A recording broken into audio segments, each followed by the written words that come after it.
Fact India, मैं हूं शेखू। भीगी भीगी मिट्टी की महक प्यास बढ़ा देती है, दर्द बरसात की बूंदों में बसा करता है।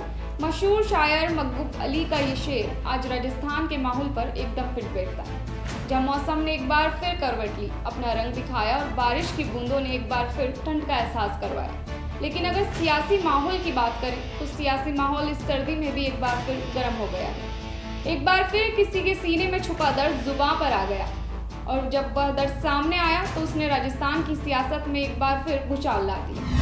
हाल ही में राजस्थान चुनाव में कांग्रेस को करारी हार मिली और बीजेपी ने अपनी सरकार बना ली। वसुंधरा का पत्ता साफ कर इस बार भजन लाल को मौका मिला, लेकिन कांग्रेस की हार का सबसे बड़ा कारण माना गया गहलोत पायलट की लड़ाई। ऐसा हम नहीं कह रहे, कांग्रेस के कई नेता भी ऐसा ही मान रहे हैं कि गहलोत और पायलट की लड़ाई की वजह से ही कांग्रेस ने अपने हाथ से राजस्थान गंवा दिया। हमारी टीम ने भी कांग्रेस के कई नेताओं से बात की, उनका भी यही कहना था कि अहंकार उन्हें ले डूबा। आप भी सुनिए एक बार वो बयान। हमारे साथ जो विधायक चुन के आए हैं मुरारीलाल मीणा, ये हमारे साथ है। सर, कहाँ कमी रह गई, क्या कमी मानते हो हार के पीछे की? देखो, कामों में कोई कमी थी नहीं, हमारी योजना में कोई कमी थी नहीं। कमी ये रही कि बीजेपी ने जो वोटों का पोलराइजेशन किया है धर्म के नाम पर, जाति के नाम पर, उसको रोकने में समझो नाकाम रहे और जनता टेम्परेरी भावनात्मक हो जाती है, उस चक्कर में वोट डाल गई बीजेपी को। 27 में से 17 मंत्री हारे हैं सर, बड़ा आंकड़ा है। कहीं न कहीं कमी रही होगी, मैं समझता हूँ। देखो, थोड़ी सी मेरी एक बात मुझे सही कहने को, हमारा जो थोड़ा सा व्यक्तिगत ईगो था उसकी वजह से हारना पड़ा कई लोगों को। व्यक्तिगत ईगो किसमें का? अब किसी में मान लो। जिस प्रकार से नतीजे आते ही मुख्यमंत्री अशोक गहलोत के ओएसडी ऐसा दावा करते हैं, सर साइड हो जाइए, वो कर रहे हैं कि टिकटों का बंटवारा सही नहीं हुआ। मैंने पहले ही चेताया था, मैंने रिपोर्ट दे दी थी मुख्यमंत्री अशोक गहलोत को, लेकिन कुछ अकड़ रह गई और कुछ माने नहीं। अब देखो, जो व्यक्ति 5 साल इतना करीब रहा, जिसने पूरा मीडिया संभाला है, पूरे 5 साल राज में रहकर गहलोत साहब को नज़दीक से देखा, वो ऐसी बात करें तो मैं समझता हूँ कि कहीं ना कहीं कोई चिंता की बात है जिस पे हमें आगे का फैसले लेने पड़े। इस बीच बीते दिनों पायलट कैंप के वरिष्ठ नेता और पूर्व मंत्री हेमाराम चौधरी ने भी ऐसा ही एक बयान दिया। दरअसल वाक्य था एक प्रोग्राम का जहां कांग्रेस चीफ डोटासरा और प्रभारी रंधावा भी मौजूद थे, लेकिन पायलट कैंप के हेमाराम ने जैसे ही माइक पर भाषण देना शुरू किया तो वह इतना खो गए कि मोदी सरकार को भी खरी खरी सुना दी। गहलोत पर भी बड़ा बयान दे बैठे। हेमाराम ने आरोप लगाया कि गहलोत सरकार में उनका कोई भी काम नहीं होता था। हेमाराम भावनाओं में इतना बह गए कि उन्होंने गहलोत को तो लपेटा ही, आला कमान को भी नहीं छोड़ा। चलिए आपको पहले वो बयान सुना देते हैं जिसमें हेमाराम ने गहलोत और आला कमान को जमकर सुनाया।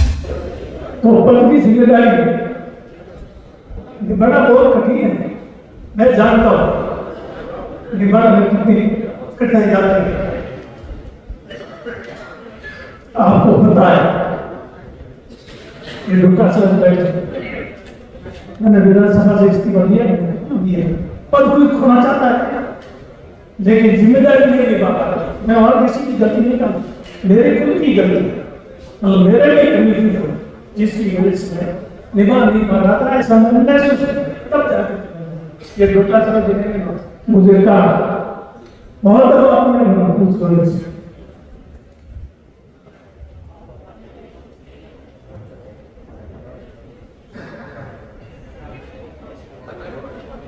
तब जाके इस्तेमाल वापस क्या रखा है पहले है क्या, मुझे कुछ समझ में नहीं आता। सेवा का काम है, सेवा करनी चाहिए और पढ़ हमें चाहिए, ये कौन सी बात मेरे को जची है।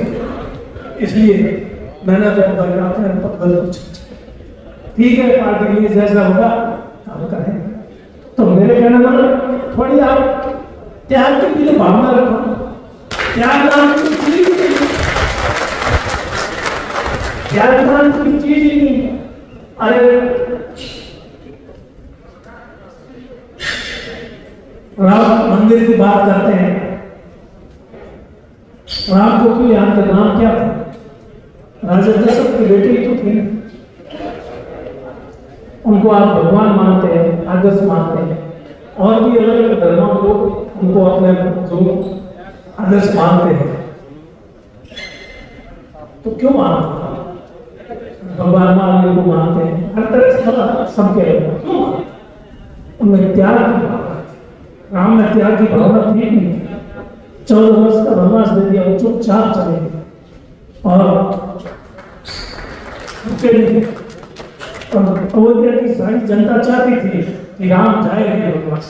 जनता का ये निर्णय था कि राम नहीं जाए, लेकिन राम ने जनता के निर्णय को ठुकराया और नीति को अपनाया, तब राम पूजी जाते हैं।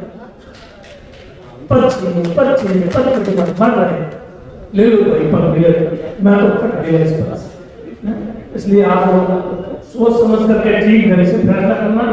आज 5 साल हमारी सरकार झगड़े पार्टी के अंदर थे, तो उसको बुला करके बढ़ा करके निपटाना चाहिए। कोई झगड़ा निपटा ही नहीं, ऐसे ही चल रहे, तो फिर परिणाम झगड़ों में निपटेंगे तो नहीं होगा। पार्टी के अंदर है भाई में झगड़ा हो जाता है, पार्टी बहुत बड़ी है कांग्रेस, इसको आपने निपटाना चाहिए। निपटाना काम कोई नहीं करता जाता है।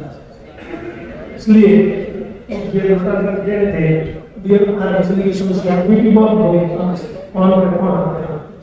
किसान को बिजली नहीं मिले खेती के लिए, बाकी तो नहीं मिले। रात को पहले मंत्री खेती में फसल करी है और लाइट नहीं आ और पानी नहीं दे सके, वो मर गए। ये समस्या उस टाइम में मैं नोटिस आधार से मिला, इन्होंने कहा मेरी बात को इस्तेमाल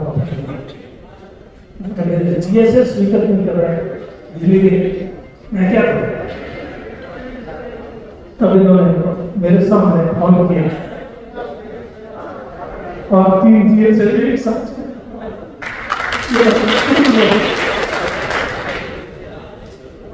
तो काम करवाना बड़ा कठिन है, बनना सब चाहते हैं।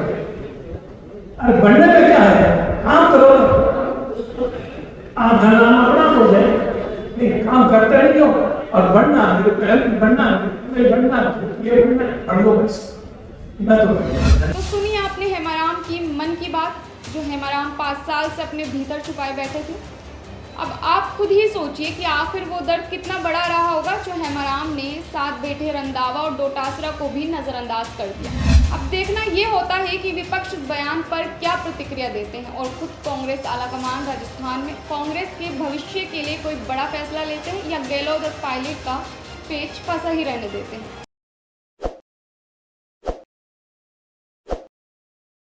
ताज़ा खबरों के लिए विजिट करें द फैक्ट इंडिया की वेबसाइट और डाउनलोड करें द फैक्ट इंडिया ऐप।